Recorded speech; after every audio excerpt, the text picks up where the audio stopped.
तो जातिवाद की इस तरह से कि हिंदू समाज में एकता नहीं है, क्योंकि ऐसा है, सारी भ्रांतियाँ हैं।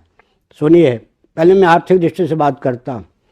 चप्पल कौन बनाते थे? ब्राह्मण। जूता, एक चप्पल जूते की कीमत आज कितनी है?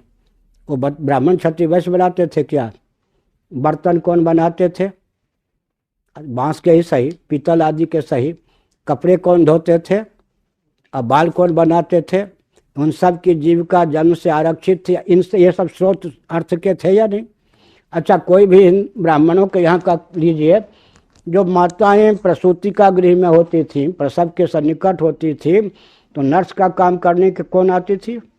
ब्राह्मण क्षत्रिय वैश्य घर की महिला। समझ गए ना? नर्स का काम करते थे या नहीं? अच्छा, ब्राह्मण घर के भी सब अगर स्मशान में जाए, उनके ऊपर कितने भी रेशमी आदि वस्त्र हों, वो दलित परिवार का अधिकार उस पर होता था या नहीं?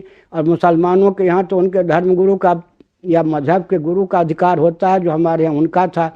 कोई भी हमारा ऐसा प्रकल्प, यज्ञ ले लीजिए, विवाह ले लीजिए, जिसमें आर्थिक दृष्टि से भी सब वर्ण को, सब जाति को प्रोत्साहन न मिलता हो। कोई संस्कार ले लीजिए जिसमें सबकी सहभागिता यथास्थान न हो। इसका अर्थ क्या है? जातिवाद का दुरुपयोग मिटना चाहिए। जातिवाद तो वरदान स्वरूप है। और एक बहुत बड़ी बात है, बहुत बड़ी बात है, प्रकृति प्रदत्त ईश्वर की शक्ति जो प्रकृति है, प्रकृति प्रदत्त जितने भेद हैं,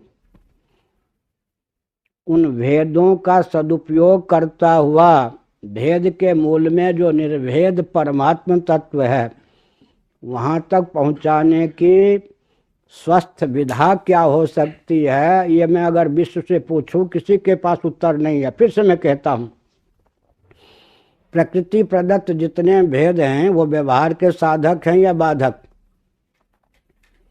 पृथ्वी और पानी का भेद है या नहीं? पानी और प्रकाश का भेद है या नहीं? प्रकाश और पवन का भेद है या नहीं? पवन और आकाश का भेद है या नहीं? 5 उंगलियों में भेद है या नहीं? आँख कान में भेद है या नहीं? स्त्री पुरुष की आकृति में भेद है या नहीं? स्त्री पुरुष की स्वर लहरी में और प्रकृति में भेद है या नहीं? अच्छा, ये ले लीजिए, मनुष्य पशु पक्षी में भेद है या नहीं? गाय की भी प्रजाति में, फल की भी प्रजाति में, एक आम की प्रजाति में भेद है या नहीं? प्रकृति प्रदत्त जितने भेद हैं, ये व्यवहार के साधक हैं या बाधक? साधक हैं। अब प्रश्न उठता है कि भेद के मूल में तो भेद नहीं हो सकता क्या?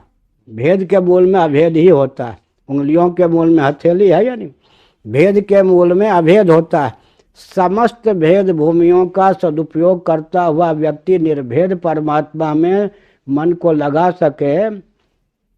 Matter is nothing but energy, energy is nothing but soul, इस ढंग से अगर बोले, निर्भेद जो परमात्मा है उसमें मन को लगा सके, इसकी कोई सनातन वर्ण व्यवस्था, जातिवाद सम्मत जो प्रथा है, उसको ताक पे रखकर इसका कोई हमको क्या हल बता के दिखा दे, समाधान नहीं है। भेद का सदुपयोग भौतिकवादी नहीं कर सकते, निर्भेद परमात्मा तक भौतिकवादी नहीं जा सकते, तो जीवन ही व्यर्थ गया ना। प्रकृति प्रदत्त सब भेदों का सदुपयोग हम करना जानते हैं, इसी का नाम सनातन वर्ण व्यवस्था जातिवाद है। और निर्भेद परमात्मा तक पहुंचने की विधा एक भेद है। भेद भेद के लिए नहीं है, भेद निर्भेद परमात्मा तक पहुंचने के लिए है।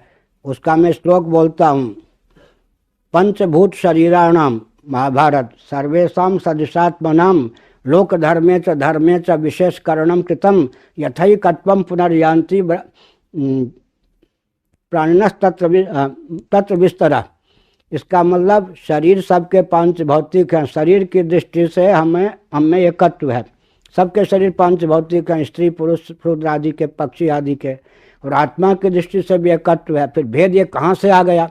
इससे ज़्यादा पूर्व पक्ष कौन प्रस्तुत करेगा? ये जातिवाद कहाँ से आ गया कि ब्राह्मण है, क्षत्रिय है, वैश्य है, शूद्र है? इसका उत्तर दिया गया, कांटे से कांटे निकलता है। भेद का सदुपयोग करके निर्भेद परमात्मा तक पहुँचने के लिए जो शास्त्रों ने भेद का दान किया है, उस भेद को अगर आप स्वीकार नहीं करेंगे तो दोष। आप भेद का आप सदुपयोग नहीं कर सकते और निर्भेद परमात्मा तक पहुँच नहीं सकते।